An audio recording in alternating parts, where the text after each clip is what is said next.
Hi, and welcome to another video. In this clip, we're going to look at ChatGPT and how it affects assessment integrity. This video is generally aimed at academics, teachers, and educators, but it's worthwhile for students to gain an insight as to how the education discipline works, but also how ChatGPT is going to fundamentally change components of it in a very short period of time. I'm going to go through and use what I call the 4 horsemen model, which really examines what makes a bad piece of assessment. And we're going to use this framework to analyze how ChatGPT is really going to change the way we set assessment, and you as students might undertake it forever. Before I start, I'm just going to clear up a bit of the nomenclature. Education in itself has its own words, its own language, its own jargon. For the purposes of this video, graduate attributes are things that for your course, your degree, your full qualification, are the list of things that you possess at the end of it. They're things that a student has to have, whereas learning outcomes or learning objectives are measurable checkpoints. They are things that can be objectively determined that a student reaches a certain threshold. Can a student complete a tax return, undertake a titration, or analyze a collection of rock samples, for example? Now, there's important educational philosophy known as the principle of constructive alignment, and that says that your tasks that you set the students should align to these learning outcomes. You should be clear about what it is that you're doing, and the tasks that you set students should lead towards ticking those boxes off. Ultimately, this video is about integrity and the metric or measure of how robust and how high quality the assessment integrity you have is the ability of it to fulfill those learning outcomes and graduate attributes. The model that I'm using to analyze the robustness and integrity of assessment, I've called the 4 horsemen model. And this flows from the philosophy of Karl Popper in that it flips the question around. Rather than have us trying to work out what makes good pieces of assessment in terms of robustness and integrity, we ask what undermines them. What are the key identifying features of low levels of integrity in terms of assessment? And I've categorized these into 4 very broad areas: impersonation, inauthenticity, misalignment, and waste. I'm going to go through each of these in turn and then talk about how ChatGPT affects and influences each of those areas. In the 4 horsemen model, impersonation is an umbrella term. And the starting point is that it encompasses what we would traditionally think of cheating. That is, sending someone else to do your labs, to set your exam, or to write your assignment. However, things are usually a little bit more complex than this, in that in many situations, we actively encourage students to go out and seek assistance, particularly on written tasks that they do over a period of time. And distinguishing between getting help and somebody doing the task is very difficult. And it's particularly problematic when group work is involved, because inherently some parts of the task are done by different people. Inauthenticity can best be thought of as the process where students go through, do what's asked of them. They jump through the hoops, so to speak. They work hard, they do it on their own, and they meet the stated learning objectives, but ultimately they don't know anything. This can happen when the tasks that they're given are very artificial, such as, for example, in most disciplines, a written 3-hour examination. Now, to resolve this, there's a fair amount of literature in the education sphere, but some of the key things that I think you should note is the idea of making learning experiential. In other words, creating very powerful memories that are useful and worthwhile. And the process itself is analyzed. We really think about how students go about trying to do the tasks in order to achieve the grades that they want, and incorporate that as part of our educational model. The process is just as important as the outcome. Misalignment can really be thought of as the corollary to inauthenticity. This is where a student goes through and does a series of tasks and can learn quite a lot of authentic things, but those things don't meet the threshold requirements in the learning outcomes. In other words, generally they get poor grades. And this can really be related from our own experience. It's not been uncommon in my experience for some students to jump through the hoops and do tasks inauthentically and get good grades, and students who know the material well and are authentically going through and learning the things that are required of them, but don't meet the learning outcomes and so don't get great grades as a result. One of the challenges, though, with alignment in generally is that this is a technical problem that requires the discipline academics as well as the institution to map out ahead of time. And often this requires input from other bodies, be they government agencies or professional bodies, such as the various standards boards for accounting, law, medicine, engineering, and so on. One of the great things that comes from ChatGPT, in my opinion, is the reduction of waste. I'll do a separate video that will go through and explain the mechanical aspects of simulation models that I've used in my own teaching practice.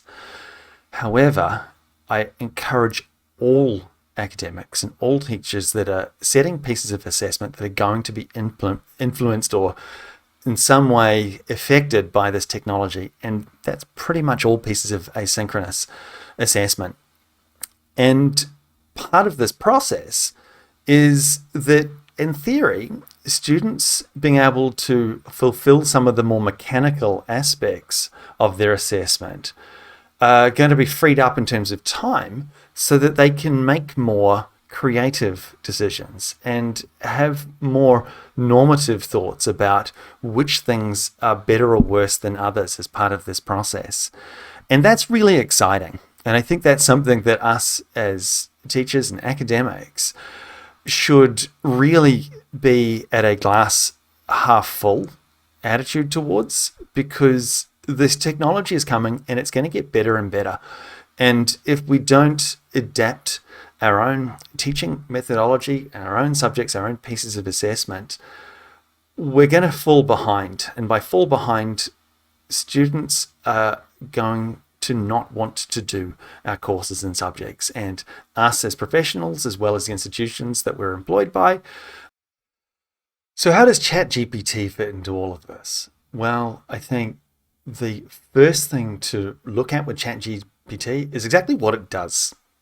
ChatGPT is phenomenally good at building simple, structured, written pieces of assessment. It's really good at doing that. And it does it effortlessly, does it with essentially no time.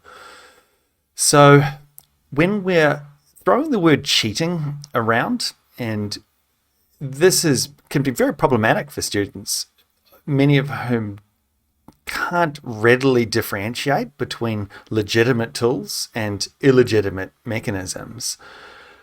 We as educators need to know that pieces of assessment, particularly written pieces, have really now changed forever. If we are choosing to not invigilate the creation of tasks, we can't sit over the students' shoulders, and really, we should not just assume that students use these tools, we really should endorse it. We should encourage students to go and use these tools, but acknowledge the use of them.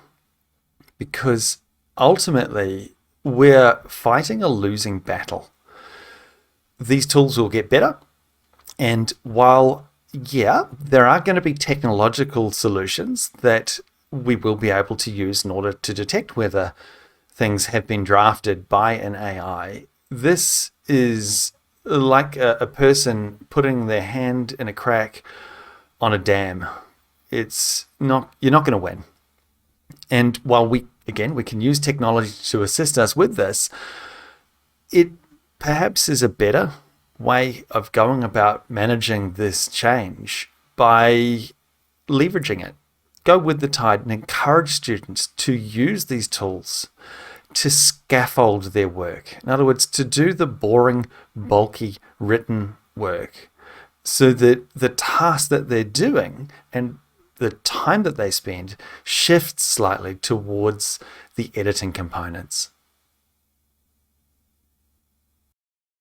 Authenticity is an area where we, as people creating assessment, can use ChatGPT to our advantage, because ultimately a lot of the tasks that we've set that might not be very authentic, in other words, they're really not leading to inherent knowledge that the student carries on after the course finishes, this knowledge in many ways can simply be supplanted by the use of the technology. In other words, instead of going through and memorizing a bunch of facts to regurgitate an exam and then forget about them, or jumping through and doing one particular task for a subject, for example, one in-depth piece at the expense of all of the others, you can use this technology to reduce the time that students are going to spend doing some of those tasks and refocus, make the tasks themselves more memorable. Ultimately, this experiential model and the idea of simulations, and this can be both through software and face-to-face and real world, is something that is going to supplant the mechanical aspect of writing long pieces of assessment. In the past, we would have set pieces of assessment where students are going through and doing large pieces. That's simply at an end. We really need to change the way our models work for assessment to involve students more in the process, so that a part of them is appearing in the process. And this can be again, some form of collaborative aspect in terms of class and classmates and presenting things, and them making normative decisions. In other words, using their higher level parts of reasoning and the knowledge and skills that they've acquired in order to create and produce something that's unique to them. Each of these things can be quite challenging, and certainly from building software-based simulation pieces of assessment, I found that quite a degree of technical knowledge is required. But it's not a hopeless task. And it's something that I hope people, when watching this video, do take into account, is to try and have moments with your students that they're going to remember forever and a day.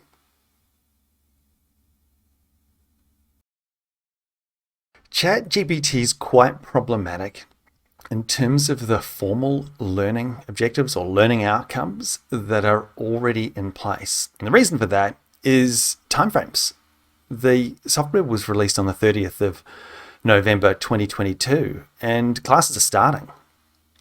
A lot of times institutions need some quite prohibitively long timeframes in order to make changes, and in order to make changes they have to consult with various regulatory bodies, be they government-based accreditation or industry professional bodies such as the practitioners boards for law and medicine and engineering and so on.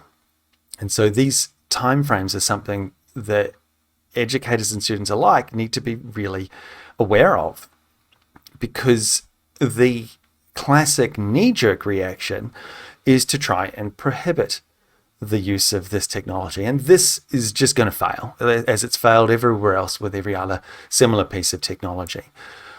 Policies can be changed at tertiary institutions quite quickly. but subjects and courses, not quite so quickly. And so ultimately, it's working with students to incorporate this knowledge and the use of these platforms into subjects, and doing this in the now. It's not something that can easily be put off, because ultimately the learning objectives and graduate attributes and the mechanical components of assessment are going to need to change. One of the great things that comes from ChatGPT, in my opinion, is the reduction of waste. I'll do a separate video that will go through and explain the mechanical aspects of simulation models that I've used in my own teaching practice. However, I encourage all academics and all teachers that are setting pieces of assessment that are going to be influenced or in some way affected by this technology, and that's pretty much all pieces of asynchronous assessment.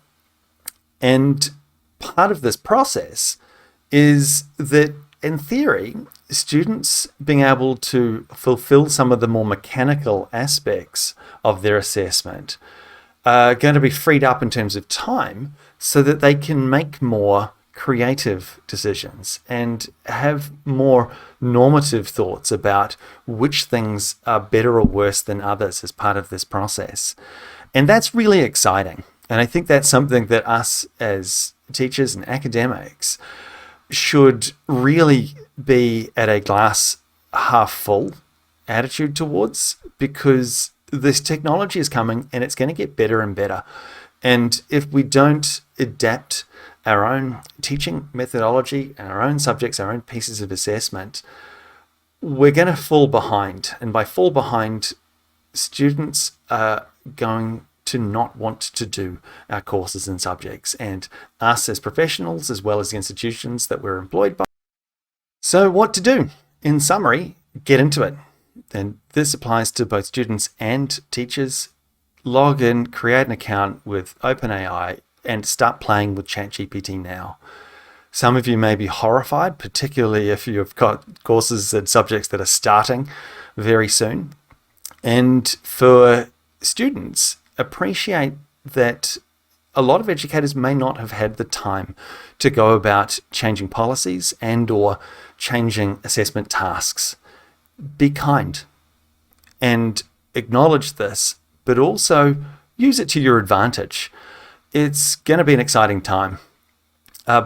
Staff and academics and teachers also note that not all students are going to be aware of this technology, and it's going to create a great asymmetry if some are aware and some are not. And this is certainly, for your own benefit, a worthwhile thing to spread this knowledge to your class quite quickly, because the feedback is going to be extremely problematic if some students are aware and some aren't aware of these tools. For students and I guess staff who are now potentially using ChatGPT to do things like write rubrics and write pieces of assessment, you need to acknowledge it. You don't need to say that the tool wrote the piece. And the reason why you aren't going to say that, first of all, from a copyright perspective, AIs can't hold copyright. But importantly, you need to edit everything that is generated from ChatGPT or a third-party platform that uses it or something similar. Acknowledge it and change it and edit it in some way. You need to mix your labor with the particular output that the thing produces. That's a really important piece of quasi-legal information. Finally, have fun. It's going to be a really interesting time to see how higher education is going to change as a result of these tools. Good luck. As always, if you'd like me to make more of these videos, please like and subscribe, and I'll get onto it. Thanks again.